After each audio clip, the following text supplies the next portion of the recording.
Hi, my name is Kim, and I'm an alcoholic. Oh, wait, wrong meeting. Sorry. Damn it. Okay, I'm very used to saying that now, and probably 3 years ago, I wouldn't have admitted it and would never have said it. And now it's like nothing because it's the truth, and I am sober now for 3 years in May, which is huge. So, thank you. Thank you. I did keep notes, so please just bear with me so that I could somewhat be organized. The name of my chapter is called Cracked Armor in Recovery, and that's the reason because I wrote in the last EWTS book, and it was called Cracked Armor. And I went into the incident that ended my career in a little more detail. And this chapter that now in this book is more kind of explaining the before and after of that incident. Just to give you a little background, well, firstly, I'll just say, in this new book, I talk about alcoholism, addictions, recovery, mental illness issues, my spiritual awakening, and yes, I'm going to plug it, my water that I swear has helped me through all of it, okay? So I do talk about that as well because it is part of my journey. I was a police officer with the Toronto Police for 30 years, and at the point in 2018, it was 28 years. I was a staff sergeant. I had just finished my master's in leadership, and my intent was to go for gold and keep going up the ladder because I just spent 7 years in school, and it wasn't a happy time, but I did it. Then one fateful night in July, the chief ordered staff sergeants and their platoons to go out on the road, and because there was high crime shootings going on, and we were in a high crime neighborhood, and that was our detail for that weekend.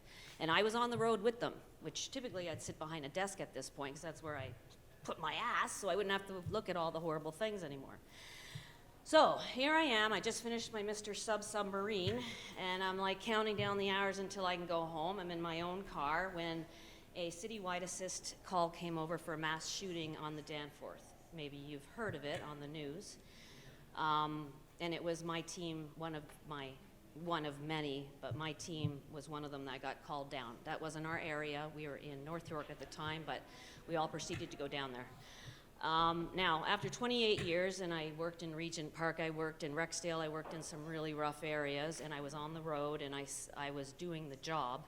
I've seen a lot of stuff, but that night, I had never seen anything like that.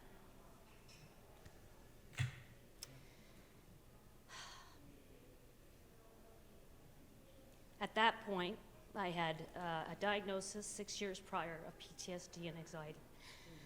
But I kept working because that's what you do, right? I had 2 kids. I was a mom at that point. What am I going to do? I kept working. And I thought I was okay.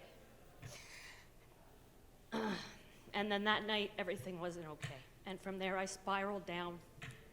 I was drinking. I was doing everything I shouldn't have done. I didn't have a husband at the time, so I didn't have anybody to tell me not to. I lived by myself. My daughters were in university and college, so they were off.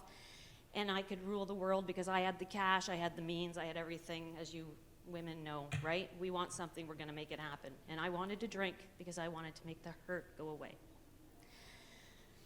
Now, finally somebody realized, because I was still working during this time, but I was taking weeks off at a time, and nobody was saying shit to me. And finally, come December, which was July, August, September, October, November, December, somebody said, Kim, do you think you should see a doctor? And I put the ego away, and I saw a doctor. And I was told at that time, you're not returning to work, which was, again, a most devastating thing you could be told when you've worked since you were 13, and this is your career, and you had all these aspirations and goals. I had to admit that I'd lost control of myself. I started seeing a doctor, and I would leave the doctor, and I'd hit the liquor store. Why? Because I had the time, I had the means, and now I wasn't working. What the heck am I supposed to do? And I hit rock bottom. I never lost my home, but I knew what could happen. I never lost my family because I hid everything from them. I pretended like everything was okay. I lost 2 marriages. I will admit that had a huge toll on what happened there. But at that point was when I had my spiritual awakening, and I did ask God for help because I didn't know who else to ask. And I swear to you, things changed after that. And I made the decision to put myself into a rehab facility. I made the decision to say goodbye to my career because I was more important than it's not a stupid job. I loved what I did in helping people, but I came first. And I'd never put myself first, but this time, because I'd never been this low, this time I did. And a month later, I was in rehab. I spent 16 weeks there. I did a addictions and trauma course, and I also did a PTSD recovery course. And I mean, I haven't touched the booze, so I'm good that way. The PTSD is still ongoing. If you've got anything is right, it's ongoing. But from where I was to where I am, where I couldn't write a sentence, I couldn't drive anywhere without getting lost. There was a ton of things that you just don't realize when you've lost it, how grateful you were when you had it. God was one who was instrumental in providing my healing and providing me peace, knowing that I wasn't alone. And writing the book as well was very therapeutic, more in the sense that I was isolating. And Randy having her networking group, I got on those Zooms, scared as crap, but I got on those Zooms, I showed my face, I saw all the other faces, and we were all going through the same thing, mental health issues with COVID. Oh my God, are you kidding me, right? But those groups helped me, and then eventually we started coming out to these things. And this right here is something I wouldn't have done before, even 2 years ago. So this is amazing for me. So this is part of the growth of what the book can do and the amazing people that you that you meet. I'm blessed to have met all those people. I'm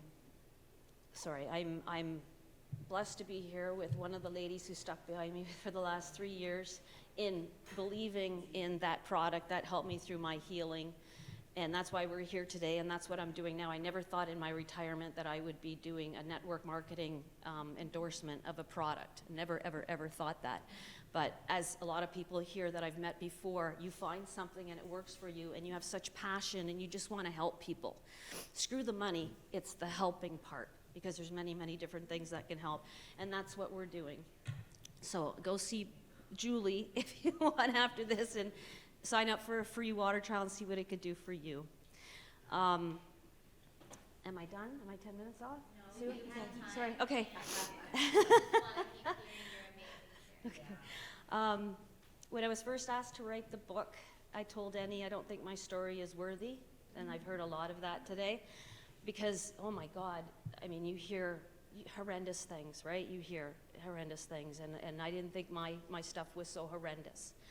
But it's horrendous to somebody, you know? Like you said, everybody can relate to everybody's story that's here, and it doesn't mean that it had to have happened to you.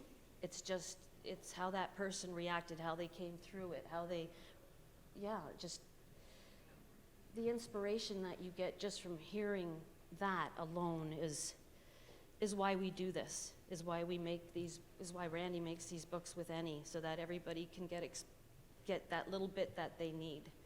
And that's why I did it. If I didn't do it, then I'll tell you, I've gotten texts and I've gotten calls, not a lot, but I know there's a lot of people who look, but don't reach out.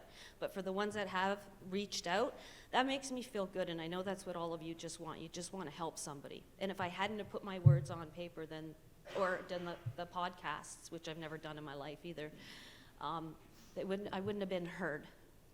And somebody wouldn't have related to it and been able to help themselves, you know? Yeah, I think that's it. I say I spent 28 years helping people. I say 28 because I spent the last 2 years off trying to get well, and then I retired when the 30 happened. And that's all I want to do right now. And for the first time in my life, even though I still have my, I still have my PTSD and stuff, I can handle things a lot better, and I feel like I'm not always trying to attain that point in my life where I can relax, where I can do this. I feel now I'm living in the moment and enjoying it, if you know what I mean, because just like when you lose something and you get you get it back. Like when I got my brain back, I couldn't use it enough, let's say, and I've really come to a different gratitude in life and appreciate just all of you and everything. So thank you.